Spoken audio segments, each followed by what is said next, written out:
So what do we have here? This is the trim from a pork butt. Because I trimmed so much off my pork butts, I have really big pieces. So I decided to do a little bit of experimentation, and so I'm actually going to make pork pastrami. And I already cured this.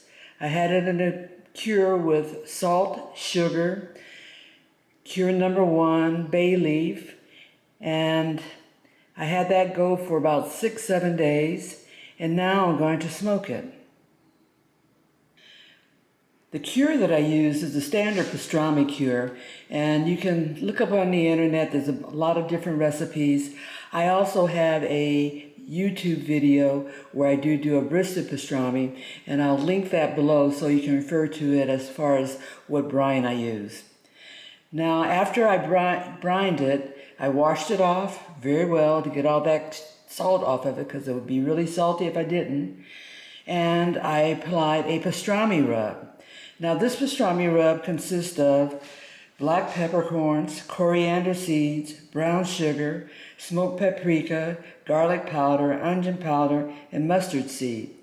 I took the peppercorn, coriander, and mustard seed and ground it so it wouldn't be really big chunks. Please don't laugh at me. What is this? This is the trim from a Snake River Farm Gold Wagyu brisket. Now, there's a lot of meat there, and briskets are just too expensive to let anything go to waste. Typically, I would take this and grind it up and make burgers or meatloaf or something like that. But I decided to do a little experimentation, and so I took it and I cured it in a standard pastrami cure with prog powder number 1, sugar, salt, water, and bay leaf. And I did that for about 6-7 days. Then I washed it off very well, and I coated it with a pastrami rub.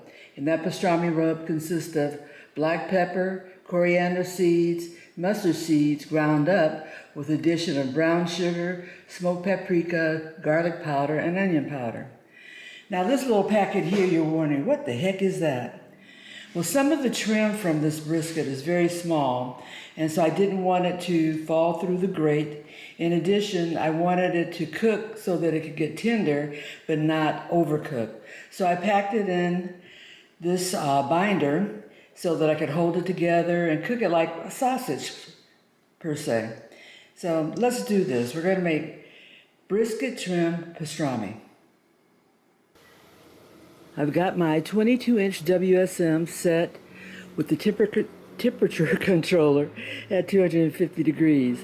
And I'm going to be smoking this potential pastrami over the course of the day. I'll get back to you as we go through this process and see how we're doing.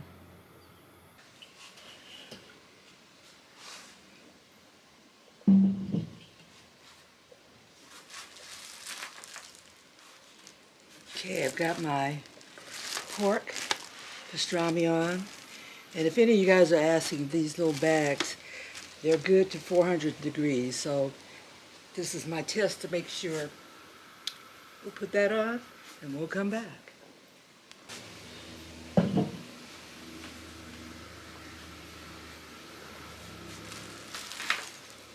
put it on the beef.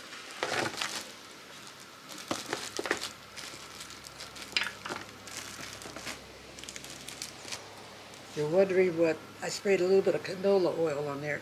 So that's what that little foam is about.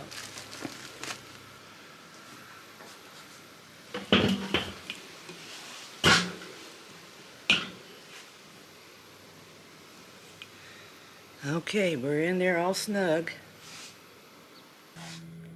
Checking on my meats. Let's see what we got.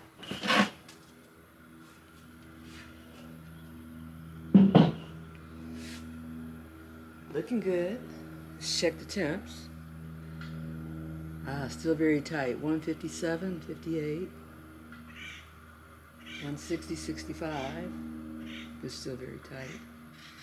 57, 157, 158, 59. The bags are holding up.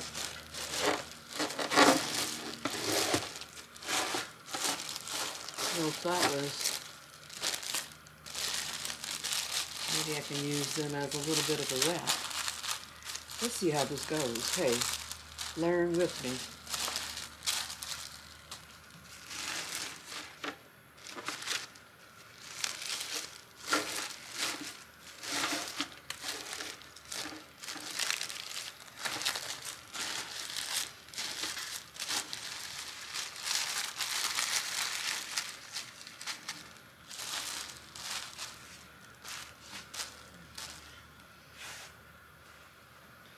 I'm liking these little bags though.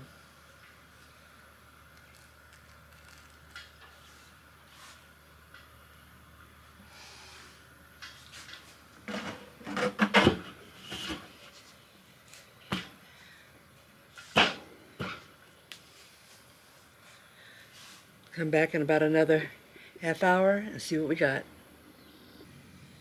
Let's take a look and see where we are. We're a little over 5 hours in this cook. And I've done what I'll call a pseudo wrap. 170, 173. Still pretty tight. 175, 176. I've still got fire, so I'm gonna leave them. 180, 183. Now I don't have to get this to shredding. It's just to be able to slice it and get good slices. So I'm going for somewhere close to like 190, 195 on the pork.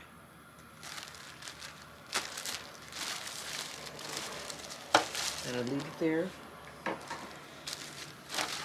a little while longer.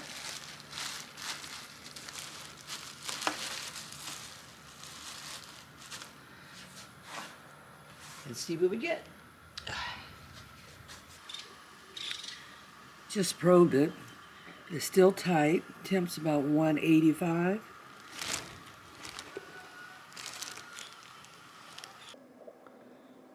Pork pastrami. Looking good, looking good.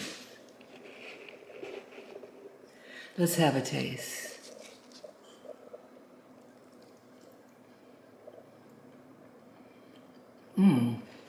Yum.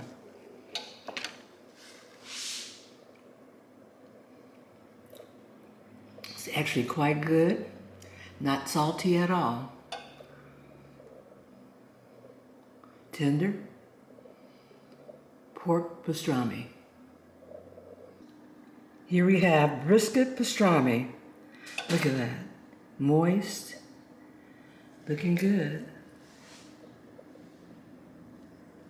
Let me take a taste.